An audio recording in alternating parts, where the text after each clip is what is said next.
le 21 novembre, aux alentours de 14 h, mon père a été contrôlé, un simple contrôle routier, par 2 gendarmes. À la suite de ce contrôle, il a été hospitalisé au CHU de Pointe-à-Pitre. À la suite des examens, ils lui ont décelé 2 vertèbres cassées et l'une des vertèbres comprimait la moelle épinière. Donc à ce moment-là, malheureusement, mon papa était déjà tétraplégique. Donc à l'annonce de cette nouvelle, moi je réside ici avec mon compagnon Christophe, je me suis rendue à son chevet. J'y suis restée 1 semaine et malheureusement, à mon retour en métropole, j'ai été contactée par l'hôpital qui m'a annoncé le décès de mon papa.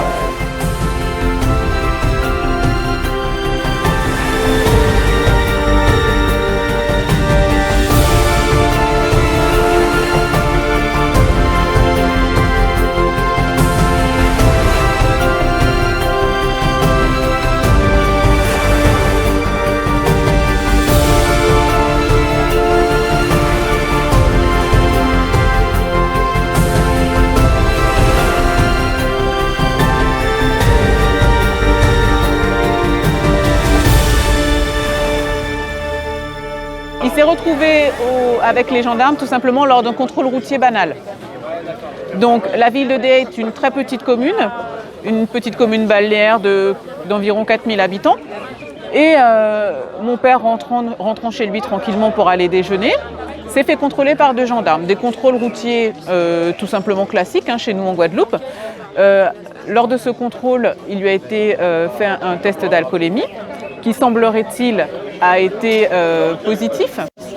Donc on a pu savoir qu'il y avait des vidéosurveillances à l'endroit de ce contrôle. Information très importante pour nous et aujourd'hui une pièce maîtresse de notre dossier. Donc cette vidéo a été mise sous scellé à la suite de notre plainte. On a pu la visualiser, cette vidéo, et les images sont quand même choquantes. C'est-à-dire qu'on avait eu des doutes. En fait, on s'est tout de suite dit que quelqu'un ne peut pas arriver à la suite d'un contrôle, ne peut pas arriver directement à l'hôpital avec des vertèbres cassées, c'est pas possible, on ne se fait pas ça tout seul. Donc on a tout de suite eu des doutes et on s'est tout de suite dit qu'il y avait quand même des violences de la part des deux gendarmes ayant opéré le contrôle. Et nos doutes ont été confirmés effectivement par cette vidéo. Donc les images sont choquantes, moi je n'ai toujours pas pu les regarder. Christophe les a regardées en intégralité.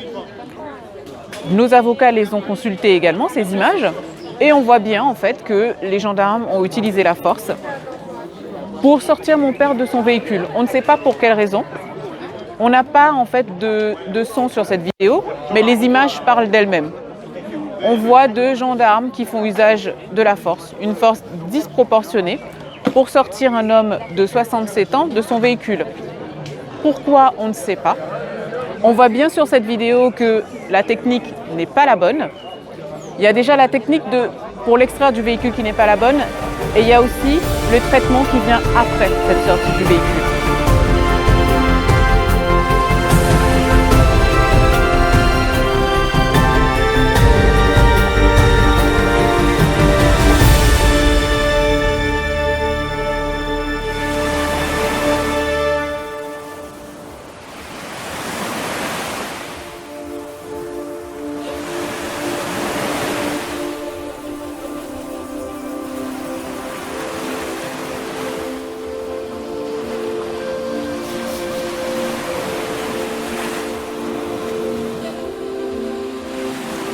On voit sur les images qu'il est extrait à 2 reprises. En fait, il le tire une première fois, il n'arrive pas à l'extraire du véhicule une première fois, il le tire une deuxième fois et au moment où il le tire la deuxième fois, on voit le véhicule bouger.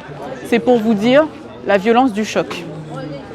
Il sort du véhicule, il le sort du véhicule et à ce moment-là, il est déjà tétraplégique parce qu'il s'effondre au sol. Plus aucun membre ne répond. Il ne bouge pas, il est inconscient et il est laissé au sol de longues minutes. 14 heures en Guadeloupe, sur le bitume. Là déjà, on se pose de grandes questions sur le traitement. Moi, je me suis arrêtée là, de cette vidéo, je n'ai pas vu plus loin.